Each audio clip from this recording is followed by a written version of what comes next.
As a comedy writer for almost 5 decades, it is with great pain and even grief that I am forced to announce the death of hypocrisy. Nobody cares anymore. Remember all those great gotcha moments where somebody would catch somebody else in a blatant hypocrisy? Well, where did all the gotcha get us? I actually believe that Trump's pussy-grabbing comment and the subsequent reaction was that turning point, like the Berlin Wall falling, that began the death knell for hypocrisy. Once women, any women, even racist women, were still voting for him after that, you knew hypocrisy itself was on life support. And we were all too ready to pull the plug. Why? Because everyone's a hypocrite. It doesn't matter your politics or stature or status in life, your ethnicity, your gender, your ideology, religion, your education. We are all forced into compromises that make us hypocrites. We see it all the time. Blatant examples of it everywhere. Friends, families, acquaintances, and ourselves. But now, rather than having to live with our hypocrisy, we neuter the word. We deconceptualize the word. We rob the word of its meaning. We empty the word, and into that empty void, like so many words in the society that used to mean one thing, but now mean another, we inject a new meaning into the word. And so hypocrisy is no longer a negative. It's just no big deal. Once it was assumed there were consequences to hypocrisy. But as I think back, I wonder if that was actually ever true. Has hypocrisy always been part of the system?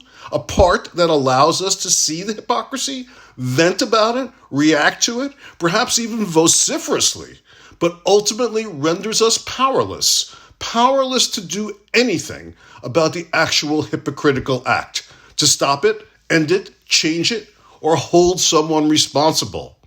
Is that the true nature of hypocrisy? Its real role? To give the masses something to be outraged about, freaked out about, but only momentarily, only temporarily, and in the end, most assuredly, most importantly, changes nothing. We are forced to accept hypocrisy. We are conditioned to accept hypocrisy. We are bribed and blackmailed and seduced to accept hypocrisy, and we are made culpable. We become accomplices to the larger societal, civilizational hypocrisy by ignoring our own personal hypocrisies. And by looking the other way at our own hypocrisies, we become part of the hypocritical system. Because we've always had rulers who have subjugated people, always saying one thing and doing another, every pharaoh, king, emperor, every premier, prime minister, and certainly every president has had to speak out of both sides of their mouths to retain power.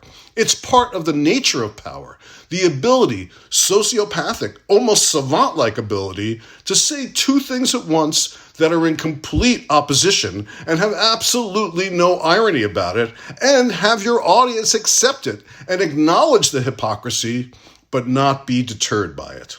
If the hypocrisy works in your favor, you overlook it. If it doesn't, you make an issue of it. But hypocrisy is like the train. If you miss one, there's always another. We may just be devolving. That's possible. Where does it say we have to always evolve forward? What does that mean anyway? Maybe we as a species are taking a few steps back. There's a lot of evidence, and the death of hypocrisy is one of them.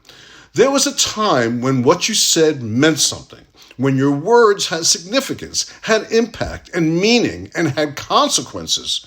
And hypocrisy was a way to measure the authenticity, the sincerity, the veracity of any given statement. If your words proved to be hypocritical, you would be taken to task. You would be held to account. You would need to explain yourself.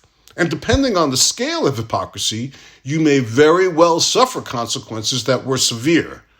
Today, that entire paradigm has shifted, and with it, our entire value system.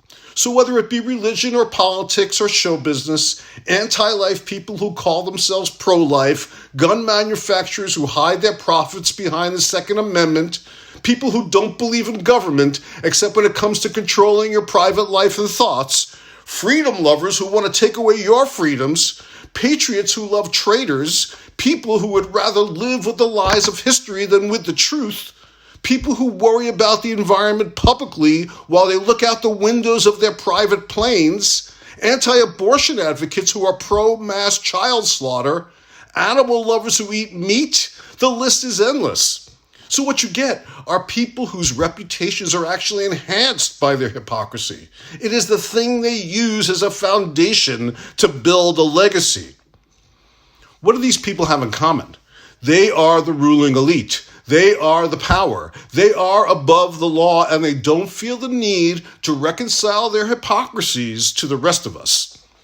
So the death of hypocrisy is an act of authoritarian power. It doesn't go away. It doesn't really die. It's very much alive. Hypocrisy continues unabated. But we are told you will accept our hypocrisy so completely you won't even consider it hypocrisy. You will just submit to it and live under it whether you like it or not. And it will stay that way as long as we are part of this hypocritical hierarchy. Hypocrisy is about the power to be a blatant hypocrite. Hypocrisy is about the power to say it's not hypocrisy. Hypocrisy is the power to say hypocrisy has died even though it hasn't. And hypocrisy is the power to stop anyone from doing anything about it.